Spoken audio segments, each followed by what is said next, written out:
Welcome to Bite-Sized Folklore, where we dive into legends, myths and stories one bite at a time. Today, we're heading far north to the windswept Shetland Islands, rugged, remote and steeped in stories. Here, where Norse and Celtic roots twist together like seaweed in the tide, we find a creature that lurks near still waters. The Njuggle.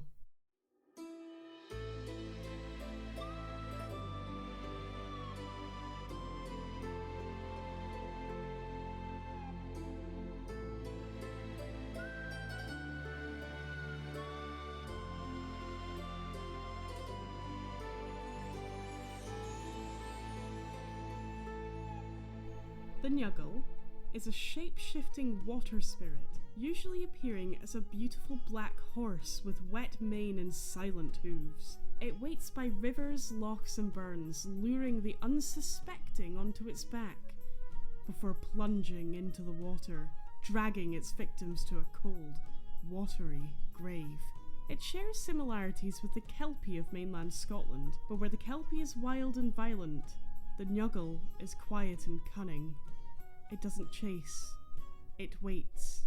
As for where the Njuggle comes from, folklorists believe it's the result of blended traditions.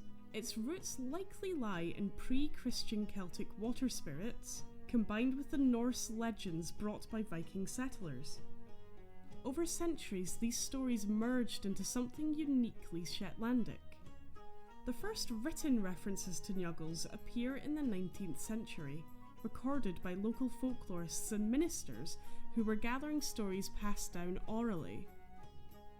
But the creature itself is far older, handed from voice to voice beside hearth fires and fishing boats, long before ink ever touched paper.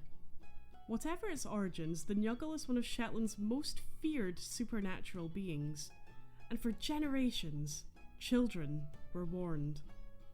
Never follow a lone horse by the water, because sometimes the horse is waiting for you. In Shetland, there was one Njuggle feared above all others, a beast with a reputation for cunning and cruelty. But even it had one bitter frustration, a single child it could never outwit, the blacksmith's daughter. She was sharp-eyed, cautious and clever beyond her years. Every trap the Njuggle set, she spotted. Every false trail she ignored. She wasn't just avoiding the beast, she was outwitting it.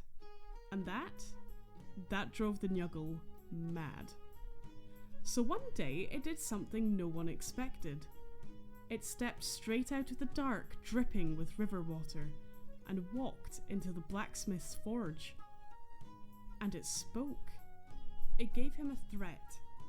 Hand over your daughter within 24 hours, or I'll take her by force and kill you in the process. Now, Shetland blacksmiths aren't known for backing down, especially when it comes to family. This one didn't beg, he didn't run. He made a plan. With his daughter by his side, the blacksmith worked through the night, crafting the heaviest, thickest set of iron horseshoes Shetland had ever seen. In folklore, iron is sacred, cold-forged and anathema to magic, especially creatures like the Njuggle. When dawn broke and the creature returned, the blacksmith didn't flinch. As the beast reared, the man lunged, driving it into the ground beside the anvil. Before it could rise, he hammered the iron shoes onto its hooves. With every strike, the Njuggle weakened. The iron sapped its strength, its glamour faded, and when it finally staggered upright, it was a shadow of what it had once been. It couldn't return to water, not with the weight. Not with the curse of the cold iron pulling it down.